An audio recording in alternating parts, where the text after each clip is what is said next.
خدا کے بہترین نام میں آپ سب دیکھنے اور سننے والے میرے تمام ناظرین کی سلامتی ہو۔ میں سلمان اپنے فیس بک اور یوٹیوب چینل کے ساتھ آپ کی خدمت میں حاضر ہوں۔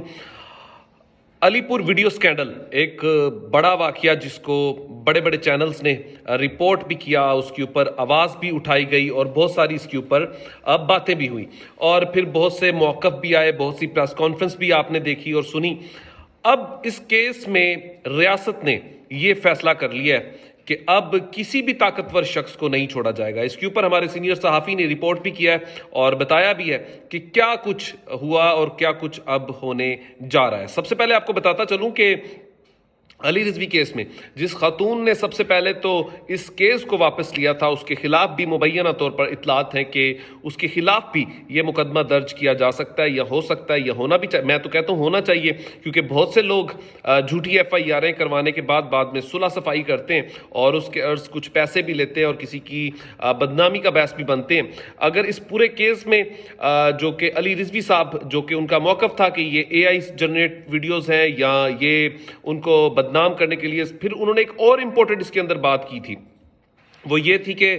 اس ویڈیو کو پھیلانے والے کے خلاف سب سے پہلے تو مقدمہ ہونا چاہیے۔ اور ان کا پھر انہوں نے کہا کہ یہ واٹس اپ جو ہے وہ اس کو جو ہے وہ ہیک کیا گیا تھا، ہیک کرنے کے بعد اس میں سے یہ ویڈیوز، تو پھر خود ہی وہ اپنی باتوں سے بہت ساری چیزوں کو متنازع بنا گئے تھے۔ تو پھر اگر اے آئی جنریٹ ویڈیو اس طریقے سے ہو سکتی ہیں یا اس حد تک ہو سکتی ہیں تو پھر آپ ضرور کلیئر ہوں گے۔ لیکن اس پورے معاملے میں جو چیزیں ہوئی وہ یہ تھی کہ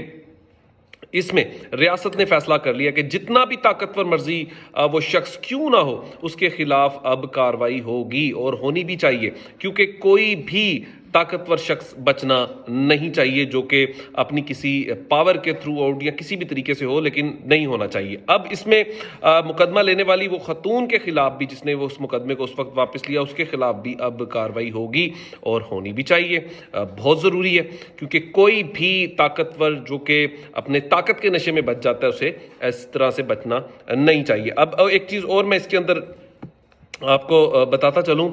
وہ یہ تھی کہ علی رضوی صاحب کا کہنا تھا کہ اے آئی جنریٹ یہ ویڈیوز تھی، پھر اس کے بعد پھر ایک نئی بحث کا آغاز ہوا۔ اگر یہ اے آئی جنریٹ ویڈیوز تھی تو پھر آپ اس مقدمے کو چلنے دیتے، اس خاتون کو آپ فیس کرتے، مقدمات کو جتنی بھی چیزیں تھیں اس کو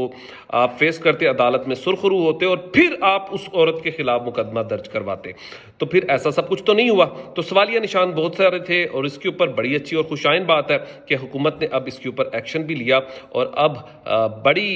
کہہ سکتے ہیں کہ کارروائی بھی کرنے جا رہی ہے۔